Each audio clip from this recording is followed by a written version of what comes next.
श्रीमद् वाल्मीकि रामायण श्री रामायण कांड 0 अध्याय 5 रामायण के नवाह श्रवण की विधि महिमा तथा फल का वर्णन। सूत जी कहते हैं, रामायण का यह महात्म्य सुनकर मुनीश्वर सनत कुमार बहुत प्रसन्न हुए। उन्होंने मुनिश्रेष्ठ नारद जी से पुनः जिज्ञासा की। सनत कुमार बोले, मुनीश्वर, आपने रामायण का महात्म्य कहा, अब मैं उसकी विधि सुनना चाहता हूँ। महाभाग मुने, आप तत्वार्थ ज्ञान में कुशल हैं, अतः अत्यंत कृपापूर्वक इस विषय को यथार्थ रूप से बताएं। नारद जी ने कहा, महर्षियों, तुम लोग एकाग्रचित होकर रामायण की वह विधि सुनो जो संपूर्ण लोकों में विख्यात है। वह स्वर्ग तथा मोक्ष संपत्ति की वृद्धि करने वाली है। मैं रामायण कथा श्रवण का विधान बता रहा हूँ, तुम सब लोग उसे सुनो। रामायण कथा का अनुष्ठान करने वाले वक्ता एवं श्रोता को भक्तिभाव से भावित होकर उस विधान का पालन करना चाहिए। उस विधि का पालन करने से करोड़ों पाप नष्ट हो जाते हैं। चैत्र माघ तथा कार्तिक मास के शुक्ल पक्ष की पंचमी तिथि को कथा आरंभ करनी चाहिए। पहले स्वस्तिवाचन करके फिर यह संकल्प करें कि हम 9 दिनों तक रामायण की अमृतमयी कथा सुनेंगे। फिर भगवान से प्रार्थना करें, श्री राम, आज से प्रतिदिन मैं आपकी अमृतमयी कथा सुनूंगा। यह आपके कृपा प्रसाद से परिपूर्ण हो। नित्य प्रति अपामार्ग की शाखा से दंत शुद्धि करके रामभक्ति में तत्पर हो विधिपूर्वक स्नान करे। अपनी इंद्रियों को संयम में रखकर भाई बंधुओं के साथ स्वयं कथा सुने। पहले अपने कुलाचार के अनुसार दंतावन पूर्वक स्नान करके श्वेत वस्त्र धारण करे और शुद्ध हो घर आकर मौन भाव से दोनों पैर धोने के पश्चात आचमन करके भगवान नारायण का स्मरण करे। फिर प्रतिदिन देव पूजन करके संकल्प पूर्वक भक्तिभाव से रामायण ग्रंथ की पूजा करे। व्रती पुरुष आवाहन, आसन, गंध, पुष्प आदि के द्वारा ओम नमो नारायणाय इस मंत्र से भक्तिप्रायण होकर पूजन करे। संपूर्ण पापों की निवृत्ति के लिए अपनी शक्ति के अनुसार 1, 2 या 3 बार प्रयत्नपूर्वक होम करे। इस प्रकार जो मन और इंद्रियों को संयम में रखकर रामायण की विधि का अनुष्ठान करता है, वह भगवान विष्णु के धाम में जाता है, जहां से लौटकर वह फिर इस संसार में नहीं आता। जो रामायण संबंधी व्रत को धारण करने वाला तथा धर्मात्मा है, वह श्रेष्ठ पुरुष चांडाल अथवा पतित मनुष्य का वस्त्र और अन्न से भी सत्कार न करे। जो नास्तिक, धर्म मर्यादा को तोड़ने वाले, परनिंदक और चुगलखोर हैं, उनका रामायण व्रतधारी पुरुष वाणी मात्र से भी आदर न करे। जो पति के जीवित रहते ही परपुरुष के समागम से माता द्वारा उत्पन्न किया जाता है, उस जारज पुत्र को कुंड कहते हैं। ऐसे कुंड के यहाँ जो भोजन करता है, जो गीत गाकर जीविका चलाता है, देवता पर चढ़ी हुई वस्तु का उपभोग करने वाले मनुष्य का अन्न खाता है, वैद्य है, लोगों की मिथ्या प्रशंसा में कविता लिखता है, देवताओं तथा ब्राह्मणों का विरोध करता है, पराये अन्न का लोभी है और पर स्त्री में आसक्त रहता है, ऐसे मनुष्य का भी रामायण व्रती पुरुष वाणी मात्र से भी आदर न करे। इस प्रकार दोषों से दूर एवं शुद्ध होकर जितेंद्रिय एवं सबके हित में तत्पर रहते हुए जो रामायण का आश्रय लेता है, वह परम सिद्धि को प्राप्त होता है। गंगा के समान तीर्थ, माता के तुल्य गुरु, भगवान विष्णु के सदृश देवता तथा रामायण से बढ़कर कोई उत्तम वस्तु नहीं है। वेद के समान शास्त्र, शांति के समान सुख, शांति से बढ़कर ज्योति तथा रामायण से उत्कृष्ट कोई काव्य नहीं है। क्षमा के सदृश बल, कीर्ति के समान धन, ज्ञान के सदृश लाभ तथा रामायण से बढ़कर कोई उत्तम ग्रंथ नहीं है। रामायण कथा के अंत में वेदज्ञ वाचक को दक्षिणा सहित गौ का दान करे। उन्हें रामायण की पुस्तक तथा वस्त्र और आभूषण आदि दे। जो वाचक को रामायण की पुस्तक देता है, वह भगवान विष्णु के धाम में जाता है, जहां जाकर उसे कभी शोक नहीं करना पड़ता। धर्मात्माओं में श्रेष्ठ सनत कुमार, रामायण की नवाह कथा सुनने से यजमान को जो फल प्राप्त होता है, उसे सुनो। पंचमी तिथि को रामायण की अमृतमयी कथा को आरंभ करके उसके श्रवण मात्र से मनुष्य सब पापों से मुक्त हो जाता है।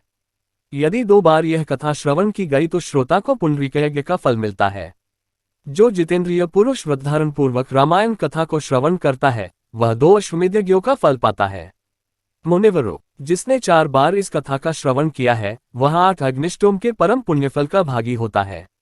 जिस महामनस्वी पुरुष ने 5 बार रामायण कथा श्रवण का व्रत पूरा कर लिया है, वह अत्यग्निष्टोम यज्ञ के द्विगुण पुण्य फल का भागी होता है। जो एकाग्रचित होकर इस प्रकार 6 बार रामायण कथा के व्रत का अनुष्ठान पूरा कर लेता है, वह अग्निष्टोम यज्ञ के 8 गुने फल का भागी होता है।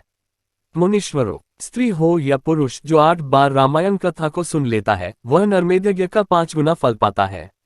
जो स्त्री या पुरुष 9 बार इस व्रत का आचरण करता है, उसे 3 गोमेध यज्ञ का पुण्यफल प्राप्त होता है। जो पुरुष शांतचित और जितेंद्रिय होकर रामायण यज्ञ का अनुष्ठान करता है, वह उस परमानंदमय धाम में जाता है, जहां जाकर उसे कभी शोक नहीं करना पड़ता। जो प्रतिदिन रामायण का पाठ अथवा श्रवण करता है, गंगा नहाता है और धर्म मार्ग का उपदेश देता है, ऐसे लोग संसार सागर से मुक्त ही हैं, इसमें संशय नहीं है। महात्माओं, यतियों, ब्रह्मचारियों तथा प्रवीरों को भी रामायण की नवाह कथा सुननी चाहिए। रामकथा को अत्यंत भक्तिपूर्वक सुनकर मनुष्य महान तेज से उद्दीप्त हो उठता है और ब्रह्मलोक में जाकर वहीं आनंद का अनुभव करता है। इसलिए विप्रेंद्रगण, आप लोग रामायण की अमृतमयी कथा सुनिए। श्रोताओं के लिए ये सर्वोत्तम श्रवणीय वस्तु है और पवित्रों में भी परम उत्तम है। दुस्वप्न को नष्ट करने वाली यह कथा धन्य है। इसे प्रयत्नपूर्वक सुनना चाहिए। जो मनुष्य श्रद्धायुक्त होकर इसका एक श्लोक या आधा श्लोक भी पढ़ता है, वह तत्काल ही करोड़ों उपातकों से छुटकारा पा जाता है। ये गुह्य से भी गुह्यतम वस्तु है, इसे सत्पुरुषों को ही सुनाना चाहिए। भगवान श्रीराम के मंदिर में अथवा किसी पुण्य क्षेत्र में सत्पुरुषों की सभा में रामायण कथा का प्रवचन करना चाहिए। जो ब्रह्मद्रोही, पाखंडपूर्ण आचार में तत्पर तथा लोगों को ठगने वाली वृत्ति से युक्त हैं, उन्हें ये परम उत्तम कथा नहीं सुनानी चाहिए। जो काम आदि दोषों का त्याग कर चुके हैं, जिनका मन राम भक्ति में अनुरक्त रहता है तथा जो गुरुजनों की सेवा में तत्पर हैं, उन्हीं के समक्ष यह मोक्ष की साधनभूत कथा बांचनी चाहिए। श्रीराम सर्वदेव में माने गए हैं। वे आर्त प्राणियों की पीड़ा का नाश करने वाले हैं तथा श्रेष्ठ भक्तों पर सदा ही स्नेह रखते हैं। वे भगवान भक्ति से ही संतुष्ट होते हैं, दूसरे किसी उपाय से नहीं। मनुष्य विवश होकर भी उनके नाम का कीर्तन अथवा स्मरण कर लेने पर समस्त पातकों से मुक्त हो परमपद का भागी होता है। महात्माओं, भगवान मधुसूदन संसार रूपी भयंकर एवं दुर्गम वन को भस्म करने के लिए दावानल के समान हैं। वे अपना स्मरण करने वाले मनुष्यों के समस्त पापों का शीघ्र ही नाश कर देते हैं।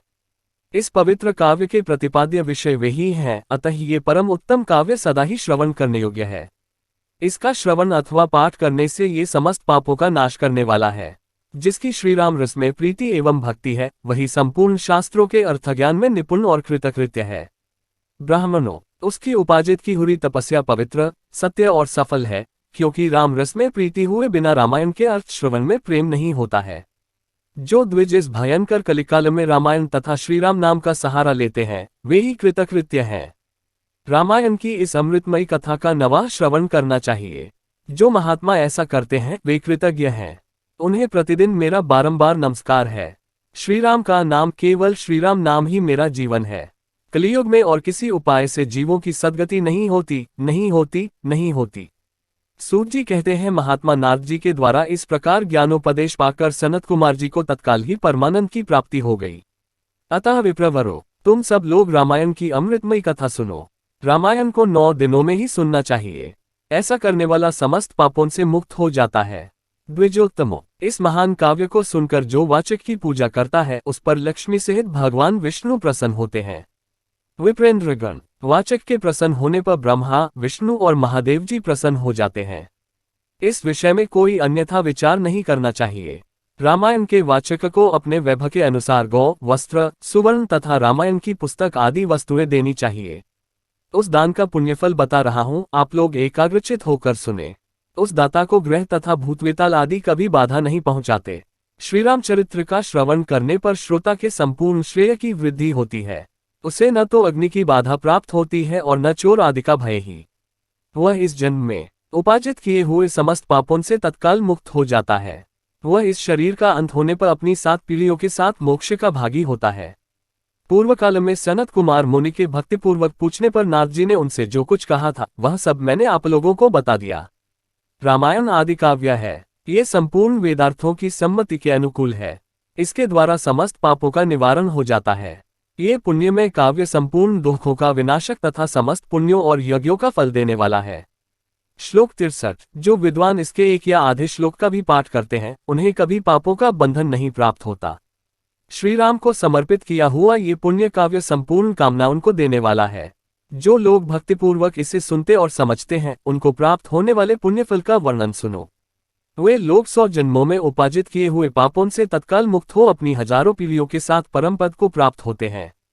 जो प्रतिदिन श्रीराम का कीर्तन सुनते हैं, उनके लिए तीर्थ सेवन, गोदान, तपस्या तथा यज्ञों की क्या आवश्यकता है।